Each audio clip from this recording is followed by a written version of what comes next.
Periyar once in one of his speeches said, பெண்களுக்காக ஒரு அரசாங்கம் அவங்க படிக்கிறதுக்கு, அவங்களோட கல்விக்காக, அவங்களுக்கு வாழ்க்கையிலே முன்னேறுவதற்காக இவ்வளவு செலவு பண்ணுது. நீங்கள் படித்து முடிச்சுட்டு கல்யாணம் பண்ணிக்கிட்டு வீட்டில் போய் சமையல் பண்ணிட்டு வீட்டோட உட்காந்துட்டு இருந்தீங்கன்னா இது நீங்கள் நாட்டுக்கு செய்யக்கூடிய துரோகமா இல்லையான்னு கேட்டார். இத்தனை முதலமைச்சர்கள் இருக்காங்க இந்த நாட்டில், பெண்கள் இல்லாத முதலமைச்சர்கள். 90% மேலே ஆண்கள் தான் முதல்வர்களாக இருக்கிறார்கள். பிரதமர் கூட முதல்ல ஒரு ஆண் தான். ஆனால் ஒரு பெண் தலைமையிடத்திற்கு வரும் பொழுது அதில் 1000 கேள்விகள் எழுப்பப்படுகிறது. மகளிர் தின வாழ்த்துக்களை தெரிவித்துக் கொள்கிறேன். Women's day, it's just not a celebration. It is a day we think about women's rights. We think about what this day actually means. It is not to celebrate, it is not to celebrate women for what they've sacrificed. It is to celebrate their fight for justice, their fight for equality, and their fight in the future. Women's Day is not about putting women on a pedestal and forgetting about them, which society always does. We love to put women on a pedestal, clap, celebrate, garland them, and then leave them there and then go about our everyday work. This is bringing them down from the pedestal, letting them walk among us, letting them have the space they deserve, and to accept them as equals and believe that they have a right to be in every space, to occupy every space this world has to offer. The first step is women should realize that they deserve to be where we are, not what we are today, what we aspire to become, what we want to become. Periyar once in one of his speeches said, the government actually spends so much. பெண்களுக்காக ஒரு அரசாங்கம் அவங்க படிக்கிறதுக்கு, அவங்களோட கல்விக்காக, அவங்களுக்கு வாழ்க்கையிலே முன்னேறுவதற்காக இவ்வளவு செலவு பண்ணுது. நீங்கள் படித்து முடிச்சுட்டு கல்யாணம் பண்ணிக்கிட்டு வீட்டில் போய் சமையல் பண்ணிட்டு வீட்டோட உட்காந்துட்டு இருந்தீங்கன்னா இது நீங்கள் நாட்டுக்கு செய்யக்கூடிய துரோகமா இல்லையான்னு கேட்டார். அவரை விட வெளிப்படையாக தைரியமாக பெண்களுடைய உரிமை, மகளிர் உரிமையை பற்றி பேசிய தலைவர்களை நாம் இன்று வரை பார்க்க முடியாது.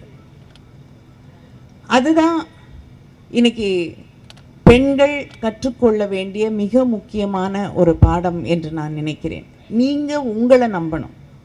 ஏன்னா காலம் காலமாக நமக்கு சொல்லப்பட்டிருக்கக்கூடிய ஒன்று என்னன்னா, you're a woman, there are limitations and you don't. Jacintha பேசும்பொழுது சொன்னது போல, when a woman achieves, everybody thinks that something is there behind her to support her. She had some special ladder, she had some special way to reach wherever she is. நான் சமீபத்தில் கூட ஒரு இடத்துல பேசும்பொழுது இதை குறிப்பிட்டு சொன்னேன்.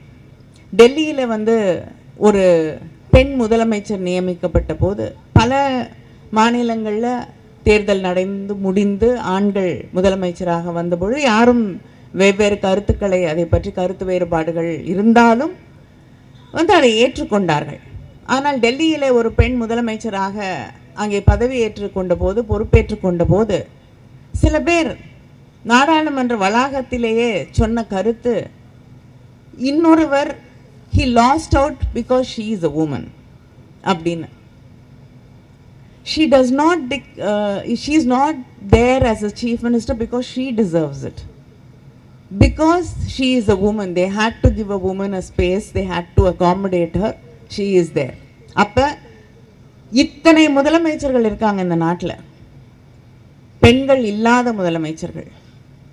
கிட்டத்தட்ட 90% மேலே ஆண்கள் தான் முதல்வர்களாக இருக்கிறார்கள். பிரதமர் கூட முதல்ல ஒரு ஆண் தான். ஆனால் அதெல்லாம் வேற வழியில் யாருமே வரல. அப்படி பார்க்க யாருக்கும் தோன்றுவதில்லை.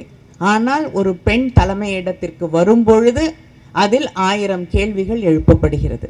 இந்த கேள்விகள் பல பெண்களை தான் யார் என்ற அந்த சந்தேகத்தை அவங்களுக்குள்ளேயே எழுப்புது. Every time you achieve something or you want to fight for your rights, you want to ask for your promotion, you want to ask for a hike, you want to ask for a better position, more responsibilities. முதல் கேள்வி, do I deserve it? அப்படிங்கிற அந்த கேள்விதான் ஒரு பெண்ணுக்கு நம்மளால முடியுமா, நாம் அதற்கு தகுதியாக இருக்கிறோமா, இல்லைன்னா நம்ம வேற யாரோடைய முன்னேற்றத்தையாவது தடுத்து இதை வாங்கி கொள்கிறோமா அப்படிங்கிற பல சந்தேகங்கள் பெண்களுக்கு உள்ளேயே உருவாகுது. அதனால முதல்ல அந்த மிகப்பெரிய மனத்தடையை பெண்கள் உடைக்க வேண்டும். You deserve everything you want to achieve அப்படிங்கிற அந்த நம்பிக்கை நம் ஒவ்வொருவருக்குள்ளும் வர வேண்டும். அது வந்தாலே once you start challenging society, it definitely make sure that it makes way for you. ஒரு காலத்தில் நிச்சயமாக இங்கே இந்த இடத்துக்கு ஒரு எக்ஸிக்யூட்டிவ் டைரக்டராக ஒரு பெண் வருவாங்க அப்படிங்கிறத நினச்சி கூட பார்க்க முடியாது. அவங்க ஷைனி அவர்கள் பேசும்பொழுது சொன்ன பொழுது ஒலிம்பிக்ஸில் ஒரு பெண் தேசிய கொடியை தூக்கிட்டு போக முடியுங்கிறத நினச்சி பார்த்துருக்க மாட்டாங்க.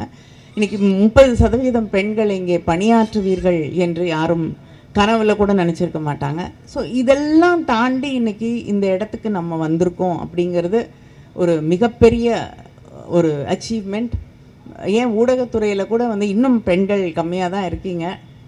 விரல் விட்டு தான் எண்ண முடியும், பின்னாடி 1-2 தான் தெரியுது. ஆனால் அதுவுமே it is a big challenge. அவங்க நேரம் காலம் பார்க்காமல் அந்த பெண்கள் உழைக்க வேண்டிய ஒரு சூழ்நிலையிலே இருக்கக்கூடிய, they have to work much more than all the men here. So இப்படிப்பட்ட ஒரு சூழ்நிலையிலே பெண்கள் பணியாற்றி கொண்டிருக்கிறார்கள். But we've come a long way and yet we still have a long way to go. But nothing is bleak. It is much better than what the world, our mothers, our grandmothers faced. And I'm sure society, education, awareness, all this will come towards us to support us.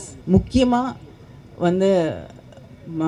உணவு தட்டுப்பாடு அப்படின்னு வரும்பொழுது, FCI அப்படின்னு சொல்லும் பொழுது, உணவு தட்டுப்பாடு பற்றி நாம் பேசும்பொழுது, because you're doing an amazing job when it comes to food distribution and ensuring that the farmers are also supported and protected.